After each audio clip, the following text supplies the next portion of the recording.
Hello friends, हा जो topic आहे आजच्या टॉपिकमध्ये आपण सेंट्रिपेटल फोर्स, सेंट्रिपेटल ॲक्सेलरेशन या दोन कॉन्सेप्ट शिकणार आहे आणि त्याच्यावरून जे सेंट्रिपेटल ॲक्सेलरेशनचं एक्सप्रेशन जे एक्झामसाठी इम्पॉर्टंट आहे ते कव्हर करणार आहे. ठीक आहे, तर सगळ्यात पहिले स्टार्ट करूया सेंट्रिपेटल फोर्स. तर सेंट्रिपेटल फोर्स म्हणजे काय असतं बघा. समजा ऑब्जेक्ट नेहमीप्रमाणे सर्क्युलर मोशन परफॉर्म करतो. ह्या टर्म्स पण सर्क्युलर मोशनशीच रिलेटेड असणार आहे. ठीक आहे, सो हा ऑब्जेक्ट सर्क्युलर मोशन परफॉर्म करतोय, आपण असं कन्सिडर करूया. अँटी क्लॉकवाईज सेन्सने तो परफॉर्म करतोय. तर याला सर्क्युलर मोशन परफॉर्म करण्यासाठी कुठला तरी एक फोर्स रिस्पॉन्सिबल असेल की ज्या फोर्समुळे याचं जे सर्क्युलर मोशन आहे ते सर्क्युलर मोशन तो परफॉर्म करतोय. मग हा जो फोर्स असतो या फोर्सलाच काय म्हटलं जातं, सेंट्रिपेटल फोर्स म्हटलं जातं. ठीक आहे, तर सेंट्रिपेटल फोर्स म्हणजे काय असणार आहे, force acting on a particle. समजा पार्टिकल इथे, तर जो काही फोर्स या पार्टिकलवर ऍक्ट होईल आणि हा पार्टिकल त्या फोर्समुळे सर्क्युलर मोशन त्याचं कंटिन्यू करेल, त्या फोर्सला सेंट्रिपेटल फोर्स म्हणणार. यामध्ये towards the centre he line खूप महत्वाची असणार आहे. Centripetal force always acts along the radius and towards the centre. जसं रेडियस वेक्टरची डायरेक्शन होती ना, अवे फ्रॉम द सेंटर, तसे सेंट्रिपेटल फोर्सची डायरेक्शन नेहमी कुठे असणार आहे, टुवर्ड्स द सेंटर. म्हणजे जो फोर्स सेंटरकडे येईल त्या फोर्सला तुम्ही काय म्हणणार आहात, सेंट्रिपेटल फोर्स. आणि या फोर्समुळे तो object easily circular motion perform करू शकणार. ओके, सो सेंट्रिपेटल फोर्सची डेफिनेशन आहे force which is acting along the radius. आहे बघा, वेगवेगळ्या ठिकाणी रेडियसच्या अलॉंग जो फोर्स ऍक्ट होईल आणि तो force towards the centre act होईल त्याला काय म्हणायचंय, सेंट्रिपेटल फोर्स म्हणायचं. ठीक आहे, सेंट्रिपेटल फोर्स समजलं, टुवर्ड्स द सेंटर येणारा फोर्स. सेंट्रिपेटल ॲक्सेलरेशन काय असणार आहे बघा. Centripetal acceleration, that is, centripetal acceleration is also related to an object which is performing the circular motion. Centripetal acceleration पण along the radius आणि towards the centerच act होणार आहे. फक्त फरक एवढा होता की इथे फोर्स होता जो टुवर्ड्स द सेंटर येत होता. आता जे ऍक्सेलरेशन टुवर्ड्स द सेंटर येणार त्याला तुम्ही काय म्हणणार आहे, सेंट्रिपेटल ऍक्सेलरेशन म्हणणार आहे. But object must be in uniform circular motion, that is centripetal acceleration. दोघे इम्पॉर्टंट आहे. सेंट्रिपेटल असला की तो नेहमी कुठे येतो, टुवर्ड्स द सेंटरच येतो, मग तो फोर्स असू दे किंवा ते ॲक्सेलरेशन असू दे. ठीक आहे, सेंट्रिपेटल फोर्स FCP ने डिनोट केला जातो. हे नेक्स्ट इयरला तुम्हाला इन डिटेल असणार आहे. Force he vector quantity and CP is the centripetal force. So vector FCP is the centripetal force. आणि सेंट्रिपेटल ॲक्सेलरेशन जे असणार आहे ते आपल्याला A ने डिनोट करायचं आहे, वेक्टर A. तर लिनियर ॲक्सेलरेशन आणि अँग्युलर ॲक्सेलरेशन यामधलं आपल्याला रिलेशन फाइंड आउट करायचं आता. ठीक आहे, सेंट्रिपेटल ॲक्सेलरेशनचं एक्सप्रेशन फाइंड आउट करायचं. तर त्यासाठी ही फिगर कन्सिडर केली आहे मी. या फिगरमध्ये बघा, मी तुम्हाला म्हटली centripetal acceleration, so object must perform the uniform circular motion. तर यात सांगितलंय बघा, figure shows uniform circular motion. कोणता सेन्स दिसतोय बघा, या डायरेक्शनने येतो म्हणजे अपोजिट आहे, म्हणजे अँटी क्लॉकवाईज सेन्स आहे, बरोबर. सो अँटी क्लॉकवाईज सेन्सने तो रोटेट होतोय. दोन ऍक्सिस कन्सिडर केले, Y axis and X axis. पार्टिकलचं जे मोशन आहे ते अलॉंग एक्स ऍक्सिस आहे. ठीक आहे, म्हणजे अलॉंग द सर्कम्फरन्स आहे. बट इनिशियली तो पार्टिकल P0 या पोझिशनला आहे, P0 पोझिशनला आहे. P0 is the initial position of particle and P is after some इन्स्टंटची जी पोझिशन असणार आहे ती P असणार आहे. Okay, so P0 is the initial position and after some instant, after some time that particle reaches to the point P. Okay, बघा मग आता figure shows uniform circular motion. Okay, कुठल्या सेन्सने तो रोटेट होतोय, अँटी क्लॉकवाईज सेन्सने तो rotate होतोय. Okay, along the radius, that radius is R. ठीक आहे, या वेक्टर R या रेडियसच्या अक्रॉस तो रोटेट होत असणार आहे. अँग्युलर व्हेलॉसिटी ओमेगाने रिप्रेझेंट करतो, टाइम पिरियड T ने रिप्रेझेंट करतो. हे लास्ट लेक्चरमध्ये झालंय आपलं. ओके, इनिशियली पार्टिकल आता P0 या पोझिशनला आहे असं कन्सिडर करतोय. P0 कोणत्या ऍक्सिसच्या अलॉंग आहे, along the positive x axis. म्हणून इथे म्हटलं consider initially particle is at P0 on the positive x axis and after some time it makes an angle theta. Okay, such that theta is equal to omega into t. कसा आला हा formula, because omega omega म्हणजे काय असतं, angular displacement upon time, शिकवले ना हे. So जर ओमेगा हा अँग्युलर डिस्प्लेसमेंट अपॉन टाइम असतो, थीटा अपॉन टी असतं, तर थीटा इज इक्वल टू किती येऊन जाईल, theta is nothing but omega into t. तेच मी इथं लिहिलंय, theta is equal to omega into t. Theta is nothing but angular displacement, omega is the angular velocity and t is the time to reach from the point P naught to P. P naught is your initial position and P is the after some instant that reaches to the point P. Okay. आता बघा, तुम्हाला या position describe करायचे म्हणजे O आणि P not याच्यातलं distance किती असेल आणि OP हे डिस्टन्स किती असेल. तर हे डिस्टन्स समजून घेण्यासाठी बघा, रेडियस व्हेक्टर ही पहिली इनिशियल पोझिशन होती, ही रेडियस आली बरोबर. नंतर तो पॉइंट कुठे, तो ऑब्जेक्ट कुठे पोहोचला, P पॉइंटला पोहोचला. Pला पोहोचला म्हणजे ही सेकंड रेडियस व्हेक्टर आली. दोन रेडियस व्हेक्टरच्या मध्ये बघा, ही फर्स्ट रेडियस व्हेक्टर होती, ही सेकंड रेडियस व्हेक्टर होती. दोन रेडियस व्हेक्टरच्या मध्ये जो अँगल तयार झाला दॅट इज थीटा, आणि तो थीटा म्हणजे काय शो करतो, अँग्युलर डिस्प्लेसमेंट शो करतो. Theta is equal to omega into t. So ही एक पोझिशन झाली, ही एक पोझिशन झाली. या दोघांच्या मध्ये जो अँगल ट्रेस झाला that is your angular displacement. ठीक आहे. आता हा जो पहिली रेडियस वेक्टर होती, ही जी पहिली डिस्प्लेसमेंट आहे बघा, ही थीटाला ऍडजेसंट साइड येते आणि थीटाला ही अपोजिट साइड येते. मग जी अपोजिट साइड येते त्याला आपण साइन अँगल कन्सिडर करू आणि जी ऍडजेसंट येते तिला कॉस अँगल कन्सिडर करू. बिकॉज कॉस म्हणजे काय असतं, ऍडजेसंट साइड अपॉन हायपोटेनियस, आणि साइन म्हणजे काय असतं, अपोजिट साइड अपॉन हायपोटेनियस. मग त्यानुसार मला हे दोन व्हॅल्यूज मिळाल्या. OP नॉडची व्हॅल्यू मिळाली आर कॉस थिटा आणि P नॉड Pची व्हॅल्यू मिळाली r sine theta. Okay. So हा ट्रायंगल पायथागोरसचं थेरम जर मी इथं अप्लाय केलं, बघा नीट लक्ष द्या. बघा ही साइड किती आली, हा थिटा होता, हा हायपोटेनियस आहे ना, कारण हा राईट अँगल आहे, हा हायपोटेनियस झाला. ही ऍडजेसंट आली म्हणून याला मी आर कॉस थिटा म्हणते. ही अपोजिट साइड आली म्हणून याला मी आर साइन थिटा म्हणते. ठीक आहे. पायथागोरसचं थेरम ऍडिशन करून घेऊ. ट्रायंगल लॉ अप्लाय करायचा इथे आपल्याला. ठीक आहे. सो ट्रायंगल लॉ काय सांगतो की vector r is nothing but r cos theta plus r sine theta. या दोघांची ऍडिशन म्हणजे ट्रायंगलची ही थर्ड रिमेनिंग साइड तुम्हाला मिळणार आहे. सो आता मी इथे लिहिणार आहे vector r is given by, ठीक आहे, vector r is nothing but r cos theta. R cos theta कोणत्या ऍक्सिसच्या अलॉंग आहे, एक्स ऍक्सिसच्या अलॉंग आहे. So r cos theta x ऍक्सिसच्या अलॉंग आहे. एक्स ऍक्सिसच्या अलॉंगचा युनिट वेक्टर असतो आय कॅप प्लस ही side r sine theta. R sine theta कोणत्या ऍक्सिसच्या अलॉंग आहे, वाय ऍक्सिसच्या अलॉंग आहे. वाय ऍक्सिसच्या अलॉंगचा युनिट वेक्टर किती, j cap. So r cos theta into i cap plus r sine theta into j cap हे तुमचं इक्वेशन झालं व्हेक्टर आरचं. व्हेक्टर आर म्हणजे काय, रेडियस वेक्टरचं टोटल इक्वेशन मिळालं r cos theta plus r sine theta. Cos theta तुमचा x ऍक्सिसच्या along होता, एक्स ऍक्सिसच्या अलॉंगचा युनिट वेक्टर घेतला जातो i cap plus r sine theta is along y axis, y ऍक्सिसच्या अलॉंगचा युनिट वेक्टर असतो जे कॅप, म्हणून हे इक्वेशन आलं. Okay. Put the value of theta which is equal to omega t. Put theta is equal to omega T. जे equation बनेल त्याला आता आपण इक्वेशन नंबर 1 म्हणणार आहोत. So vector r is equal to r cos of थिटाची value किती, omega t into i cap plus r sine of थिटाची व्हॅल्यू किती, omega t into j cap. कळलं. Call this as equation number 1. ही तुमची radius vector आली. ठीक आहे. आता रेडियस वेक्टरनुसार रेडियस वेक्टरला जर डिफरन्शिएट केलं तर आपल्याला कोण मिळते, व्हेलॉसिटी मिळते, आणि व्हेलॉसिटीला डिफरन्शिएट केलं तर बरोबर कोण मिळेल आपल्याला, ऍक्सेलरेशन मिळेल. म्हणजे हे जे फर्स्ट इक्वेशन आहे याला 2 वेळा डबल डिफरन्शिएट केलं तर तुम्हाला ऑटोमॅटिक सेंट्रिपेटल ऍक्सेलरेशनची व्हॅल्यू मिळणार. फक्त डिफरन्शिएशन आता नीट समजून घ्या, कसं डिफरन्शिएट करायचंय बघूया. Differentiate this with respect to time that gives the value of velocity. Okay. कारण r म्हणजे रेडियस वेक्टर आहे. सो रेडियस वेक्टरला डिफरन्शिएट केलं तर मला लिनियर व्हेलॉसिटीची व्हॅल्यू मिळेल. Differentiate with respect to time.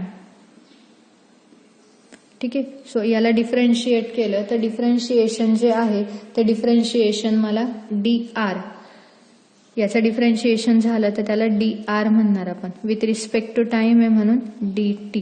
Okay, so vector आरचं डिफरन्शिएशन काय झालं, dr upon dt is equal to, हा dr अपॉन dt म्हणजे काय झालं, distance upon time is nothing but, हा dr अपॉन dt म्हणजे मला कसली व्हॅल्यू देणार, व्हेलॉसिटीची व्हॅल्यू दिली. ठीक आहे, म्हणजे याला पहिल्यांदा जर डिफरन्शिएट केलं, एकदा याला डिफरन्शिएट केलं तर व्हेलॉसिटीची व्हॅल्यू मिळते. That is vector dr upon dt is nothing but vector v. Okay, so differentiate this. ठीक आहे, आर कॉसचा डिफरन्शिएशन असतो minus sine of omega t into angle omega मधला परत ओमेगाचं differentiation with respect to time that is omega. Okay, into i cap as it is plus r साइनचं differentiation. साइनचं differentiation असणार आहे कॉस, साइनचा डेरिव्हेटिव्ह असतो cos of omega t. Okay, omega t अँगलचं differentiation with respect to time into omega and that is with j cap. Okay, काय आलं बघा, आर ओमेगा कॉन्स्टंट आहे, कॉमन काढून घेऊ त्याला. So vector v is nothing but differentiation with respect to time. R omega common काढून घेऊ, R omega common निघाला तर मध्ये आर आणि ओमेगा कॉमन निघाला, इथे कोण उरला मग, minus sine of omega t into i cap plus r omega तर कॉमन गेला, कोण उरलं मग, cos of omega t into j cap. Okay,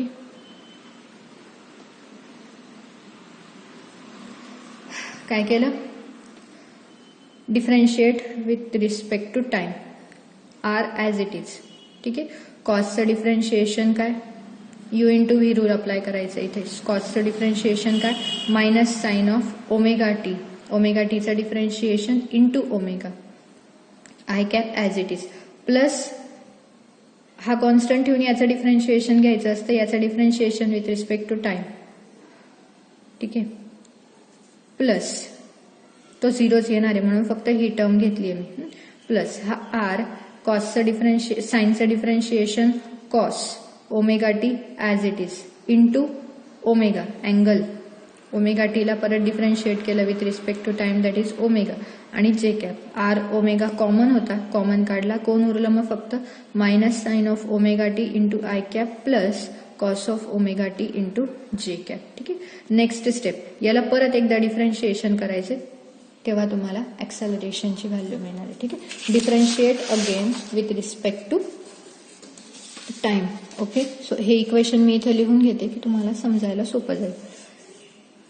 your equation vector v is equal to dr upon dt is equal to r omega minus sin of omega t I cap plus cos of omega t j cap. Yes, so again differentiate this with respect to time. Okay, so start this.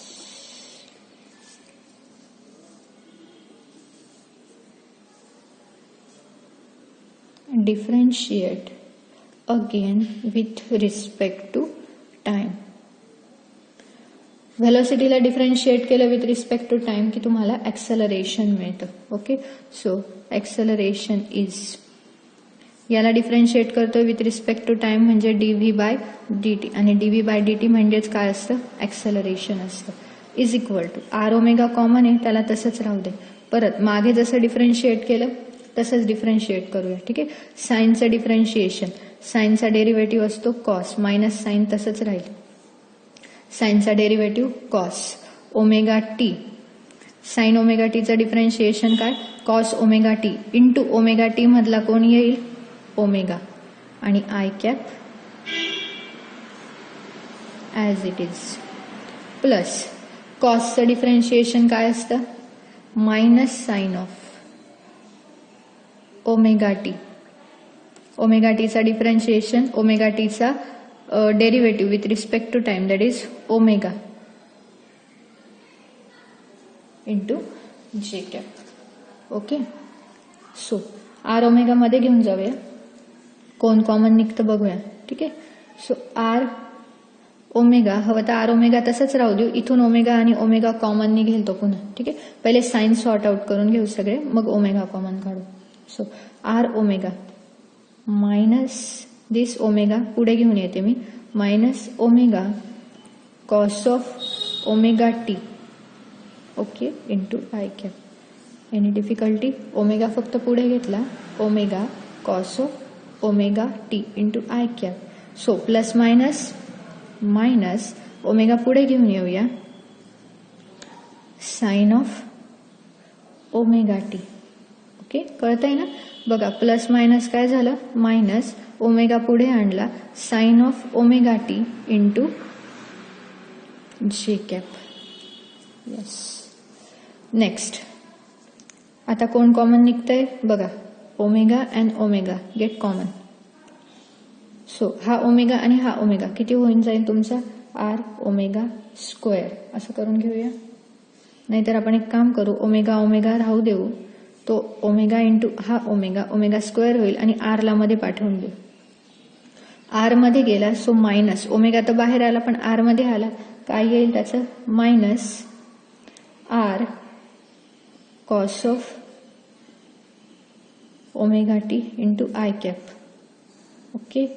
And minus omega बाहेर गेला पण r मध्ये आला, minus r sine of omega t into j cap. ठीक आहे. आता बघा negative sign पण कॉमन निघू शकतं, तेही बाहेर काढून घेऊ. So vector a is equal to minus omega square. Negative sign पण बाहेर आलं तर इथे काय उरेल, plus cos of omega t into i cap. आणि इथे मायनस साइन तर कॉमन गेला, इथे प्लस उरला, plus r sine of omega t into j cap असं आलं. Okay. And this is nothing but r cos omega t plus r sine omega t. बघा r cos omega t plus r sine of omega t हे equation 1 होतं, ज्याची value किती होती, vector R होती. बरोबर ना? म्हणजे ह्या पूर्ण याची व्हॅल्यू आपण किती पुट करूया आता, vector r from the equation 1. So vector a is equal to minus omega square into vector r from equation 1. ठीक आहे. सो हेच रिलेशन तुम्हाला लागणार होतं. Vector a is equal to, फक्त डिफरन्शिएशन नीट करायचं, 2 वेळा डिफरन्शिएट करायचं, निगेटिव्ह साइन नीट कॉमन काढून घ्यायचं आणि त्यानुसार तुम्हाला बरोबर इक्वेशन 1 मिळतं, ज्याची व्हॅल्यू तुम्ही व्हेक्टर आर पुट करू शकता.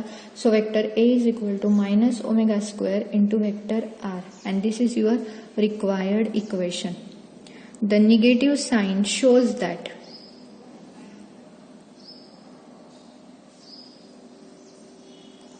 negative sign shows that acceleration and this vector r, that is radius vector, both are opposite to each other. म्हणजे फिजिक्स मध्ये कधीही इथे निगेटिव्ह साइन आलं तर याचा मिनिंग काय होतं की ह्या ज्या 2 टर्म्स आहेत ह्या एकमेकांच्या अपोजिट काम करतात. Radius vector away from the centre जात होता, ऍक्सेलरेशन टुवर्ड्स द सेंटर येतो. बरोबर? म्हणजे हे दोघी एकमेकांच्या अपोजिट आहे आणि ते अपोजिट शो करण्यासाठीच निगेटिव्ह साइन आहे. So negative sign shows that vector a and vector r are opposite to each other. Opposite to each other. Okay. So you know A means centripetal acceleration that is towards the center. A vector R is the radius vector that is away from the center. मॅग्नेट्यूडच्या form मध्ये लिहायचं असेल तर व्हेक्टरचं sign द्यायची गरज नाहीये. So in magnitude A is equal to, याला आपण काय लिहू शकतो, ओमेगा स्क्वेअर आर. व्हेक्टरचं साइन काढून टाकायचं. ठीक आहे. So A is equal to omega square r हा तुमचं इक्वेशन मिळालं. आता याचे वेगवेगळे फॉर्म्स आहेत. पुट आपल्याकडे रिलेशन होतं ना, v is equal to r omega, therefore omega is equal to किती मिळेल तुम्हाला, व्ही अपॉन आर है ना. ओमेगाची व्हॅल्यू किती मिळेल तुम्हाला, व्ही अपॉन आर. ती ओमेगाची व्हॅल्यू इथे पुट करून देऊ. देअरफॉर ऍक्सेलरेशनचा दुसरा फॉर्म्युला काय मिळेल, ओमेगा स्क्वेअर. ओमेगाची व्हॅल्यू किती पुट करूया, व्ही अपॉन आर. म्हणजे काय होईल तो, v square upon r square into r. R r get cancel, म्हणजे ऍक्सेलरेशनचा अजून एक फॉर्म्युला काय मिळाला तुम्हाला, v²/r. ठीक आहे, हे फॉर्म्युले झाले तुमचे. ओके, आणि तुम्हाला जो सेंट्रिपेटल फोर्सचा फॉर्म्युला सांगितला ना, तर सेंट्रिपेटल फोर्स म्हणजे काय असतं बघा. फोर्सची बेसिक जो फॉर्म्युला आहे तो फोर्सचा बेसिक फॉर्म्युला सगळ्यांनाच माहित असतो की force is given by mass into acceleration. Force is given by F is equal to mass into acceleration. बरोबर ना, F is equal to mass into acceleration. ऍक्सेलरेशनची व्हॅल्यू मिळाली, ही पुट करून देऊया, म्हणजे FCP तुम्हाला मिळून जाईल. FCP ची व्हॅल्यू किती मिळेल, मास इंटू ऍक्सेलरेशन किती, ω²r. ठीक आहे, हा एक फॉर्म्युला मिळाला. किंवा FCP is equal to mass into acceleration, ऍक्सेलरेशनची ही व्हॅल्यू पुट करा, सो मास इंटू v²/r. हा दुसरा फॉर्म्युला मिळाला. ओके, एक्झामच्या दृष्टीने हे सगळे फॉर्म्युले इम्पॉर्टंट आहे, नीट प्रिपेअर करा.